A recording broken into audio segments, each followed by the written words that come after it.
जी अस्सलाम वालेकुम, मैं मोहम्मद अरशद जी। नाज़रीन, तुसी मोटरसाइकिलों की गड्डियां की वर्कशापों की ट्यूनिंग तो होंदी देखी। अज असी मोहरां वालियां दी दर्दां दी, जिन्हों L45 की नस दब जाती है, डिस्क का मसला है, अरकुनसास टीका रिंगड़ जो भी मसला है, जो डॉक्टर जवाब दे देंगे उस बंदे की ट्यूनिंग करने आ। ते अज तुहानूं बंदे की ट्यूनिंग होंदी बहाने आ। ते चलो शुरू करने आ। मरीज़ की ट्यूनिंग होंदी देखो ते मरीज़ नाल गुफ्तगू करने आ। चौथा ते पंजवें मोहरे की नस दबी, वेना ब्लॉक कड़ियां ना होईयां, सारे पट्ठे ब्लॉक होए।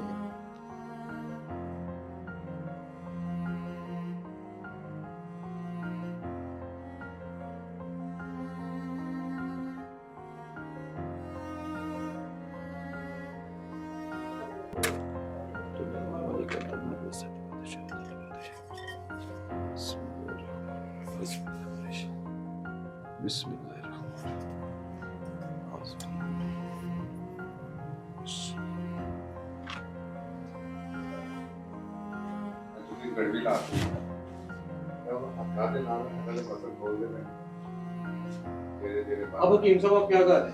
ये जो ब्लॉकेज है ना इनकी सारी पट्ठों की, वो इंशाल्लाह ये पट्ठों से मैंने हाथों से निकालूंगा। ये हैंड की तरफ देखें, ये पट्ठा मैं उधर से पकड़ूंगा ना तो ये सारे पट्ठे इनके इंशाल्लाह खुलेंगे। ये देखना, ठीक है, ये सारे पट्ठे इंशाल्लाह खुल जाएंगे।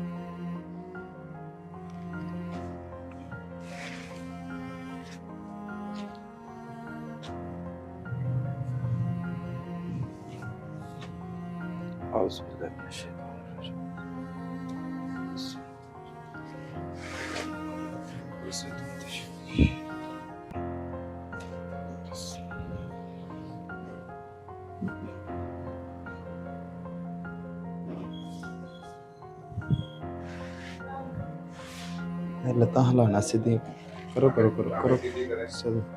ये 2 साल हो गया बाहर रहता था दुबई में। उधर ये काम करते करते शुरू हुई है। बस काम करते करते जैसे कुछ जंप लगा या जो भी कुछ वैसा काम हुआ तो उसी के दौरान ही ऐसे दर्द शुरू हुई है थोड़ी सी, बस आस्ते आस्ते ज़्यादा।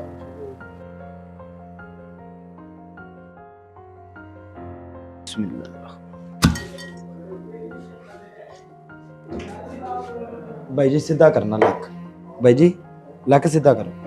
ए देखो, ए आ गया बाहर, आ गया मास आ गया थोड़ा जिहा उत्ते।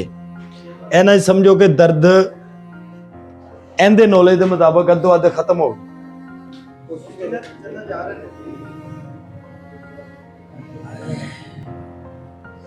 पहले इंज हुंदा सी? नहीं पहले नहीं हुंदा सी? नहीं, पहले ना माशाल्लाह फर्क पैगा। ए इंशाल्लाह यह साइड दे खिंच पै रही सिर्फ कभी साइड किन्नी गोनी है कटी है। देखो नहीं, पूरी तसल्ली करो, बैठका दो को मारो ना, ਤੁਹਾਨੂੰ पता लग जाएगा।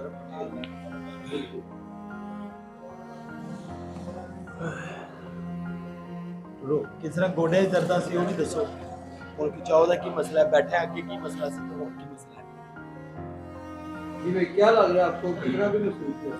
ਮਹਿਸੂਸ ਮਾਸ਼ਾਅੱਲਾ ਹੁਣ ਇਹ ਹੈ ਕਿ ਅੱਗੇ ਜਦੋਂ ਮੈਂ ਆਇਆ ਸੀ ਉਦੋਂ ਤਕਲੀਫ ਜ਼ਿਆਦਾ ਸੀ। ਹੁਣ ਭਾਈ ਉਹਨਾਂ ਕੀਤਾ ਟ੍ਰੀਟਮੈਂਟ ਤੇ ਹੁਣ ਅੱਗੇ ਨਾਲੋਂ ਮਹਿਸੂਸ ਹੋਇਆ ਕਿ ਕਾਫੀ ਇਨਸ਼ਾਅੱਲਾ ਫਰਕ ਪਿਆ ਵਾ। ਤੇ ਹੁਣ ਦੇਖੋ ਯਕਦਮ ਹੀ ਉਹਨਾਂ ਨੇ ਟ੍ਰੀਟਮੈਂਟ ਕੀਤਾ ਵਾ ਤੇ ਇਨਸ਼ਾਅੱਲਾ ਅੱਗੇ ਭਰੋਸਾ ਹੈ ਸਾਡੇ ਨਸੀਬ ਕਰਾਂਗੇ ਤੇ ਉਮੀਦ ਹੈ ਕਿ ਇਨਸ਼ਾਅੱਲਾ ਆਰਾਮ ਆ ਜਾਏਗਾ। ਤੁਹਾਨੂੰ ਕੋਈ ਦਵਾਈ ਤਾਂ ਨਹੀਂ ਖਿਲਾਈ? ਨਹੀਂ, ਦਵਾਈ ਤੋਂ ਬਗੈਰ ਭਾਈ ਉਹਨਾਂ ਕੰਮ ਕੀਤਾ ਹੈ। ਭਾਈ ਉਹਨਾਂ ਨੇ ਮਾਸ਼ਾਅੱਲਾ ਕੰਮ ਇਹਨਾਂ ਦਾ ਉਮਰ ਤੋਂ ਜ਼ਿਆਦਾ ਤਜਰਬਾ ਹੈਗਾ ਵਾ। ਜਿਸ ਤਰ੍ਹਾਂ ਇਹਨਾਂ ਨੇ ਕੀਤਾ, ਮੈਂ ਕਾਫੀ ਲੋਕਾਂ ਕੋਲ ਗਿਆ, ਚੈੱਕਅਪ ਕਰਾਇਆ, ਲੇਕਿਨ ਇਸ ਤਰ੍ਹਾਂ ਟ੍ਰੀਟਮੈਂਟ ਕਿਹਨੇ ਨਹੀਂ ਕੀਤੀ ਹੈ।